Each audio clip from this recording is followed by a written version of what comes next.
Kenali siapakah legenda ini yang bernama S. Kadarisman?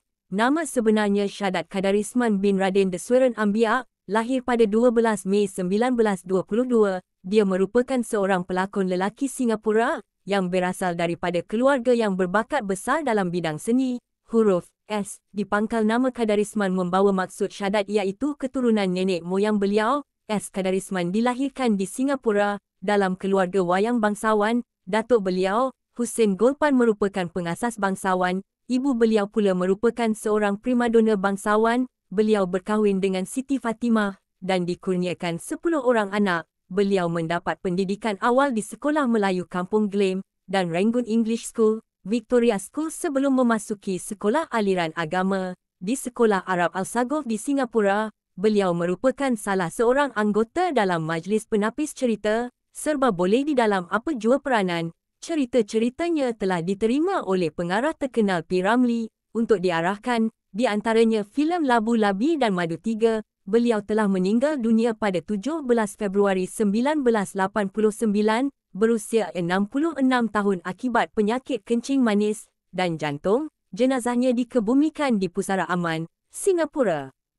Allahyarham seniman S. Kadarisman atau nama sebenar Syahadat Kadarisman bin Harun, merupakan seorang pelakon yang mampu membawa apa sahaja watak yang diberikan kepada beliau dengan baik sekali. Bagi saya untuk menjadi seorang pelakon yang baik dan bermutu adalah pelakon itu tidak mengambil mudah apa sahaja watak yang diberikan walaupun watak itu cuma kecil sahaja, selain teliti memahami secara mendalam watak yang diberikan, dan itulah yang terdapat pada diri S. Kadarisman. Dalam sejarah perfilman Melayu klasik, saya memilih seorang seniman dan seorang seniwati sahaja yang betul-betul mampu berlakon pelbagai watak versatila dengan begitu berkesan, iaitu seniman S. Kadarisman sendiri dan juga seniwati Nurmadiah. Kadarisman dan Nurmadiah dikatakan telah lama bekerjasama dalam seni, yakni sebelum layar perak lagi, di mana mereka pernah berpasangan di dalam tarian pentas bangsawan. Tidak salah kalau saya katakan hingga setakat ini, tidak ada sesiapa mampu menandingi bakat yang ada pada mereka, dan rasanya terlalu sukar menandingi anugerah yang ada mereka berdua. Seniman Agung Tan Sri P. Ramlee kita sendiri pernah menganggap S. Kadarisman sebagai too good as an actor, kerana kebolehan beliau membawa apa saja watak dari baik hingga jahat, watak serius hingga komedi, watak orang muda hinggalah orang tua. Kesungguhan S. Kadarisman menjalankan setiap watak yang diberikan kepada beliau sungguh mengagumkan. Tiap-tiap pergerakannya, tiap-tiap tutur katanya dilakukan dengan penuh perasaan. Kalau kita lihat S. Kadarisman membawa peranan jahat atau bengis bukan dengan lontaran dialog yang sampai mengeluarkan urat leher, tetapi Kadarisman nampak bersahaja melakukan dengan kelebihan. Permainan memik muka beliau ditambah dialog secara serius dan dengan penuh perasaan.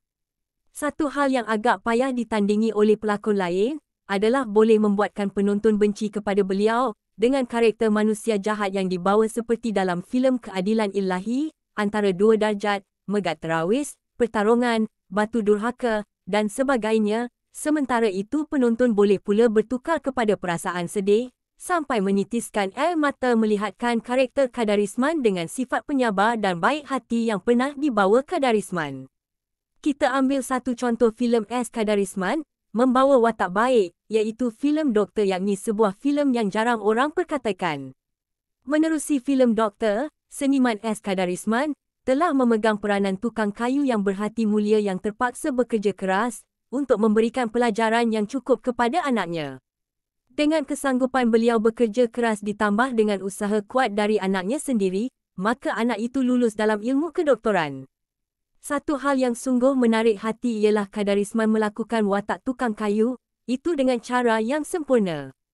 Umpamanya bagaimana cara seorang tukang kayu memegang alat-alat pertukangan, berpakaian dan bertutur kata. Sehinggakan perkara-perkara yang kecil yang menjadi kebiasaan kepada seorang tukang kayu dapat ditimbulkan di dalam karakternya itu. Dikatakan juga S. Kadarisman mempunyai perhatian yang penuh dari segi make-up. Menurut pandangan Kadarisman, make-up merupakan perkara yang penting untuk menghidupkan lakonan. Make-up tidak boleh dilakukan secara sambil lewa saja, malahan haruslah kena pada caranya. Ini adalah satu rahsia besar seseorang itu dapat membawakan lakonan yang baik.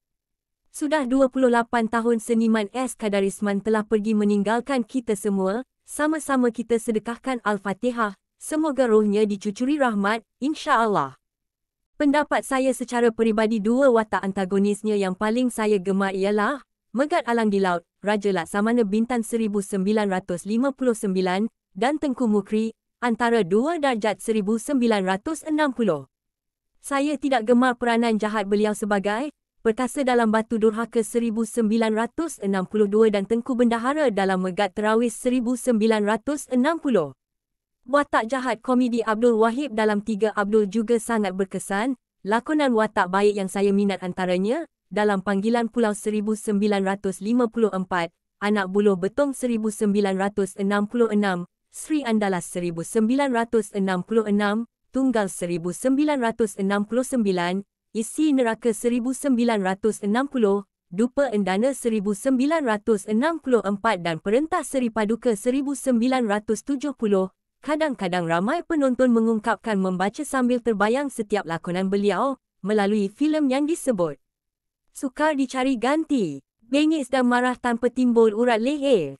Memaik muka sahaja berjaya menimbulkan kebencian dan rasa meluat. Itulah kehebatan seniman ini. Watak antagonis amat sesuai dengan beliau kerana nampak berkesan dan hidup. Filem bercorak pendekar juga amat sesuai kerana beliau mampu bersilat. Hebatnya pelakon dulu-dulu yang layak digelar seniman dan seniwati, biarpun bertahun masa beredar namun namanya tetap terpahat di ingatan kita semua. Ada satu kenangan indah, saya masih simpan skrip drama purba, Suria Kencana. Abangnya skrip tersebut pernah diedit oleh Allahyarham Seniman S. Kadarisman. Saya mula naik pentas dengan membawakan skrip itu pada tahun 1977.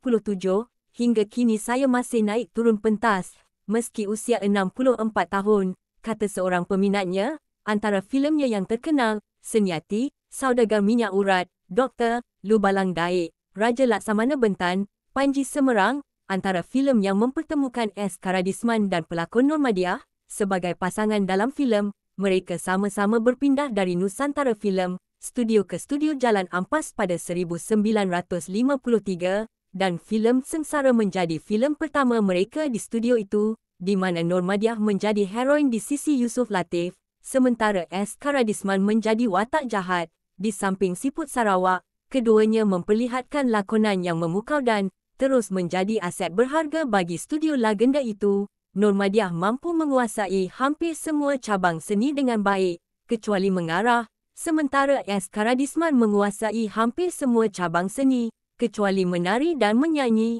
Arwah seorang yang merendah diri dan banyak amal kebajikan beliau yang kita tidak nampak. Menurut salah seorang dari rakannya berkata, semasa saya bersama sebuah pertubuhan yang mempunyai ofis berdekatan rumah beliau, di Lorong K, Teluk Kurau, Singapura, setiap bulan Ramadan dan Maulid beliaulah orang yang terawal, yang datang ke pejabat kami untuk memberi infak dan derma. Moga Allah Subhanahu Wa Taala menerima kebajikan beliau di dunia dan kebaikan di akhirah. Al-Fatihah. Amin.